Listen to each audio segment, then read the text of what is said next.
Heat engines ਪੜਾਂਗੇ ਅੱਜ ਆਪਾਂ। Heat engine ਕੀ ਆ? ਹੀਟ ਇੰਜਨ ਇੱਕ ਐਵੇਂ ਦਾ ਡਿਵਾਈਸ ਆ ਜਿਹੜਾ ਕੀ ਕਰਦਾ ਹੈ, ਕਨਵਰਟ ਕਰਦਾ ਹੈ ਹੀਟ એનર્ਜੀ ਨੂੰ ਮਕੈਨੀਕਲ એનર્ਜੀ ਦੇ ਵਿੱਚ। ਜਿਵੇਂ ਅਸੀਂ ਕਹਿ ਸਕਦੇ ਹਾਂ ਕਿ ਡੀਜ਼ਲ ਇੰਜਨ ਆ ਜਾਂ ਪੈਟਰੋਲ ਇੰਜਨ ਆ ਜਾਂ ਸਟੀਮ ਇੰਜਨ ਆ, ਉਹ ਸਾਰੇ ਕਿਵੇਂ ਦੇ ਇੰਜਨਸ ਨੇ? ਹੀਟ ਇੰਜਨਸ ਨੇ, ਜਿਹੜੇ ਕੀ ਕਰਦੇ ਨੇ, ਕਨਵਰਟ ਕਰਦੇ ਨੇ ਹੀਟ એનર્ਜੀ ਨੂੰ ਮਕੈਨੀਕਲ ਵਰਕ એનર્ਜੀ ਦੇ ਵਿੱਚ ਕਹਿ ਸਕਦੇ ਹੋ। ਮਕੈਨੀਕਲ એનર્ਜੀ ਜੋ ਵਰਕ ਕਰ ਰਹੀ ਆ, ਚੱਲ ਰਹੀ ਆ। ਤਾਂ ਹੀਟ ਇੰਜਨ ਕੀ ਆ? Heat engine is a device which convert heat energy into mechanical energy. ਕੁਝ ਐਗਜ਼ਾਮਪਲਸ ਕੀ ਦੇ ਸਕਦੇ ਹਾਂ? ਸਟੀਮ ਇੰਜਨ, ਜਾਂ ਫਿਰ ਬੋਲ ਸਕਦੇ ਹਾਂ ਡੀਜ਼ਲ ਇੰਜਨ, ਜਾਂ ਫਿਰ ਹੋਰ ਕੀ ਆ, ਪੈਟਰੋਲ ਇੰਜਨ। ਤਾਂ ਹੁਣ ਇਹਦੀ ਕੰਸਟਰਕਸ਼ਨ ਕੀ ਆ? ਇਹਦੀ ਕੰਸਟਰਕਸ਼ਨ ਦੇ ਵਿੱਚ 3 ਮੇਨ ਪਾਰਟਸ ਨੇ। ਪਾਰਟਸ ਕਿਹੜੇ ਕਿਹੜੇ ਨੇ? ਇੱਕ ਆ ਸੋਰਸ, ਦੂਸਰਾ ਹੈ ਸਿੰਕ, ਤੀਸਰਾ ਹੈ ਵਰਕਿੰਗ ਸਬਸਟੈਂਸ।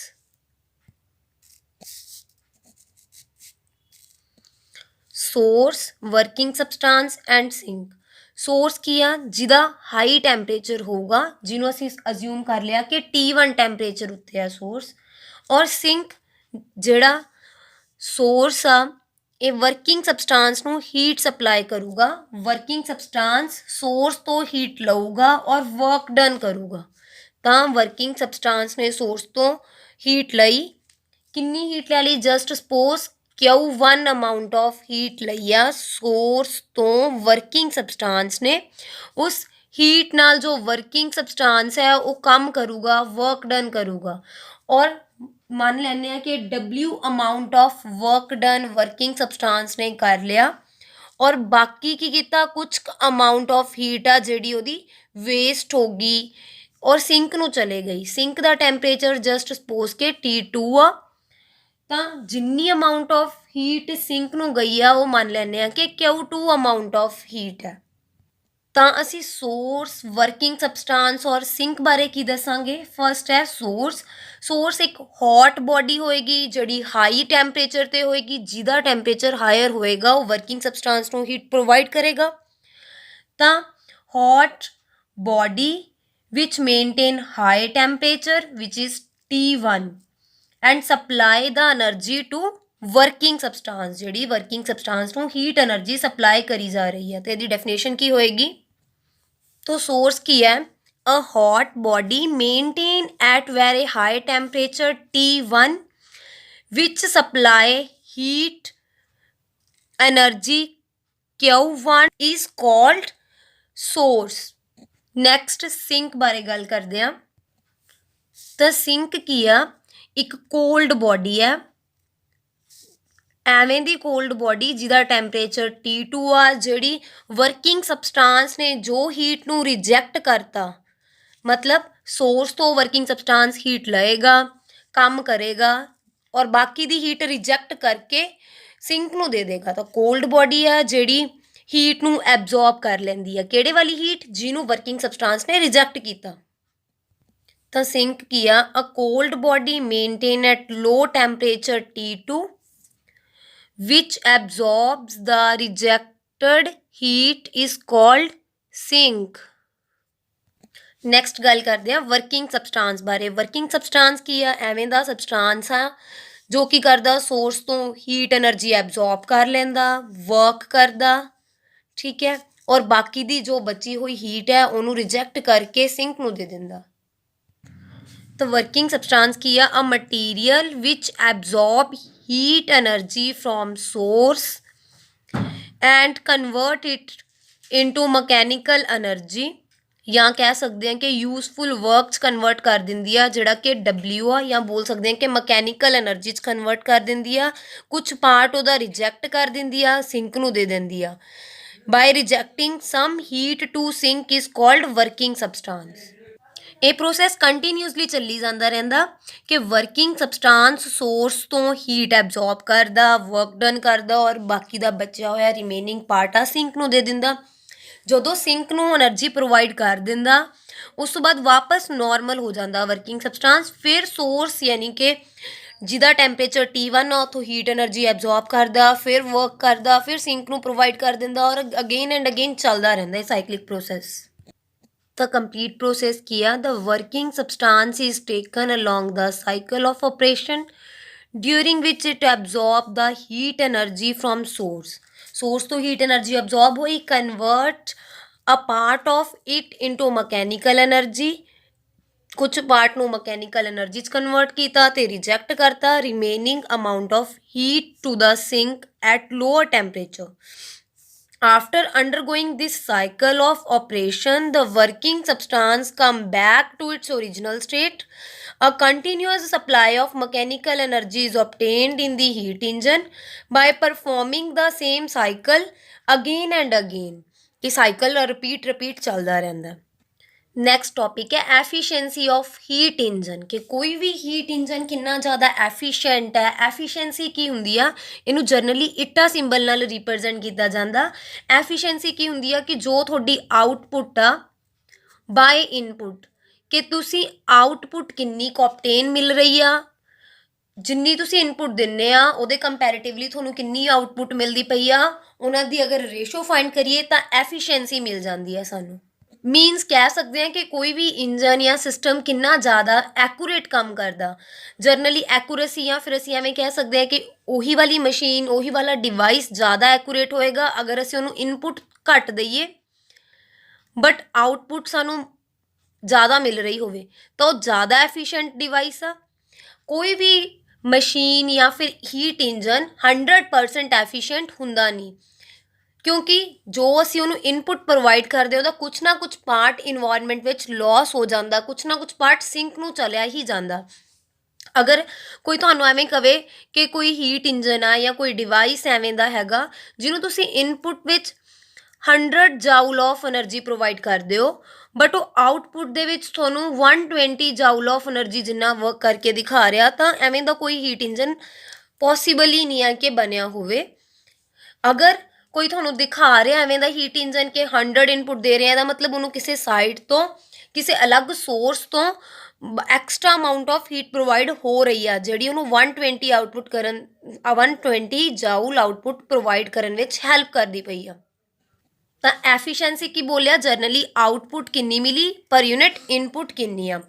ਤਾਂ ਇੱਥੇ ਹੀਟ ਇੰਜਨ ਦੇ ਕੇਸ 'ਚ ਸਾਡੇ ਕੋਲ ਆਊਟਪੁੱਟ ਕੀ ਹੋਏਗੀ ਕਿ ਕਿੰਨਾ ਸਾਨੂੰ ਐਕਸਟਰਨਲੀ ਵਰਕ ਡਨ ਮਿਲਿਆ, ਕਿੰਨਾ ਹੀਟ ਇੰਜਨ ਦੁਆਰਾ ਵਰਕ ਡਨ ਮਿਲਿਆ, ਉਹ ਸਾਡੀ ਕੀ ਹੋਏਗੀ ਆਊਟਪੁੱਟ।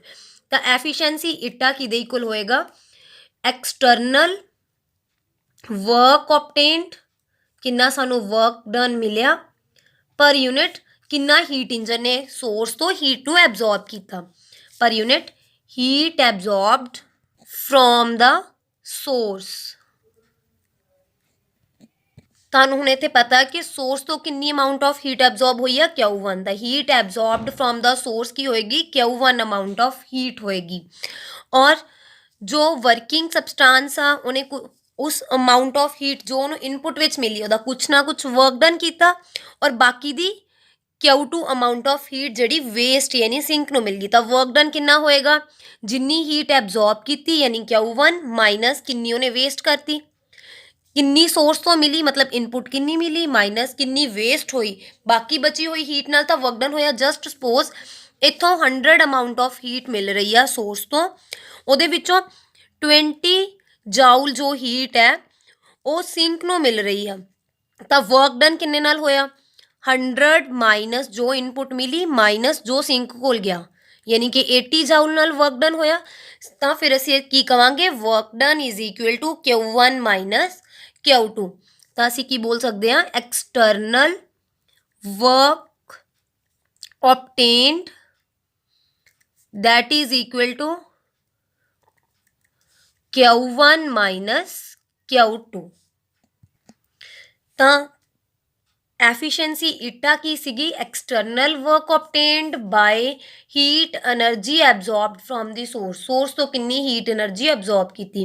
ਤਾਂ ਐਕਸਟਰਨਲ ਵਰਕ ਡਨ ਕਿੰਨਾ obtain ਹੋਇਆ, W ਓਵਰ ਕਿੰਨੀ ਹੀਟ ਐਨਰਜੀ ਐਬਜ਼ੋਰਬ ਕੀਤੀ ਆ, Q1। ਤਾਂ ਅਸੀਂ ਇਹਨੂੰ ਹੋਰ ਕੀ ਕਹਿ ਸਕਦੇ ਹਾਂ, W ਕੀ ਹੈ, Q1 minus Q2 bye Q1।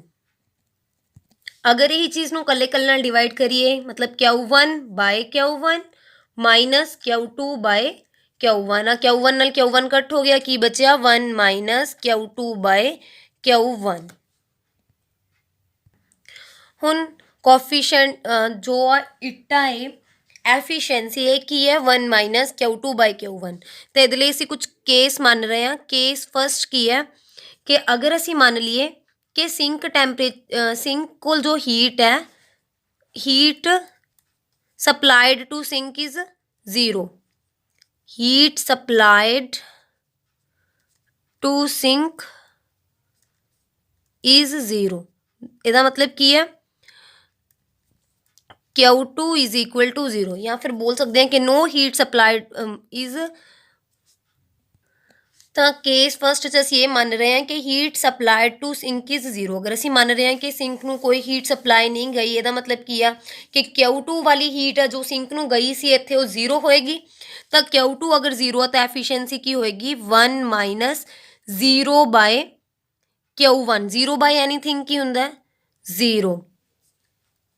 ਤਾਂ ਐਫੀਸ਼ੀਐਂਸੀ ਕੀ ਹੋਗੀ 1। ਬਟ ਅਗਰ ਇਹ ਪਰਸੈਂਟੇਜ ਵਿੱਚ ਫਾਈਂਡ ਕਰਨੀ ਹੋਵੇ ਤਾਂ ਅਸੀਂ ਕੀ ਬੋਲਾਂਗੇ ਇਹਨੂੰ ਕਿ efficiency eta is equal to 1 minus Q2/Q1 into 100।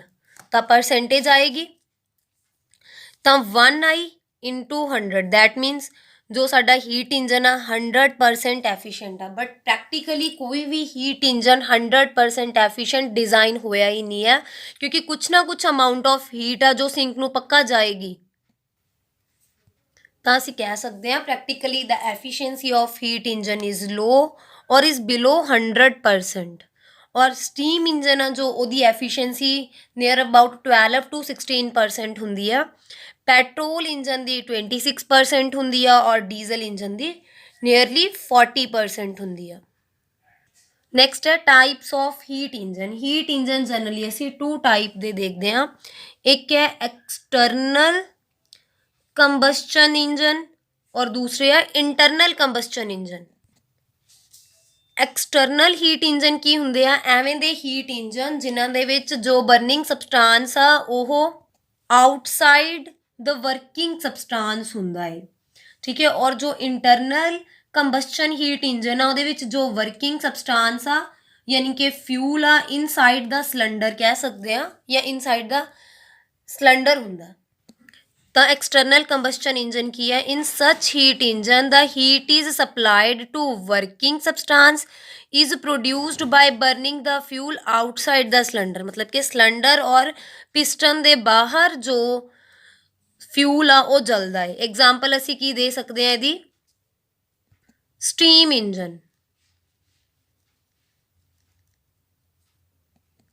Next है इंटरनल कंबस्चन इंजन। एवें दे इंजन दे विच जो हीट है सप्लाई हुंदी आ to working substance is produced by burning the fuel inside the cylinder of the engine. Engine दे cylinder दे अंदर ही जो फ्यूल आ जलदा। एग्जाम्पल दे सकते हैं कि पेट्रोल इंजन। होर की दे सकते हैं डीजल इंजन।